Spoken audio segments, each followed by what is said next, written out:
বাসীরা, দুনিয়ার জমিনে তোমরা কি এমন অপরাধ করেছো, কি এমন অন্যায় করেছো, কি এমন অবিচার করেছো, কি এমন জুলুম তোমরা করেছো, যেই অন্যায় অপরাধের কারণে আজকে তোমাদেরকে সাকর নামক জাহান্নামে দিয়ে দেওয়া হচ্ছে।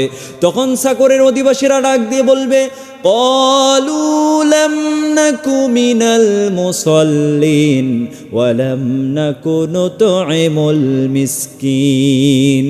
আমরা মূলত দুনিয়ার জমিনে নামাজি ছিলাম না, নামাজিদের অন্তর্ভুক্ত আমরা ছিলাম না, দুনিয়ার জমিনে আমরা মুসল্লি ছিলাম না। এবং 2 নাম্বার কারণ হলো, এই দুনিয়ার জমিনে আমরা মিসকিনদের খাবার আমরা দিতাম না, মিসকিনের মুখে আমরা খাবার উঠায় দিতাম না। এজন্য আমার ভাইয়েরা, এই দুনিয়ার জমিনে যতদিন বেঁচে থাকবো নামাজটা যথা সময় আদায় করব। এবং এই দুনিয়াতে যখনই আমরা দেখব অভাবী মানুষ আছে, মিসকিন মানুষ আছে, তাদেরকে আমরা সাহায্য সহযোগিতা করব, তাদেরকে আমরা খাবারের ব্যবস্থা করে দেব।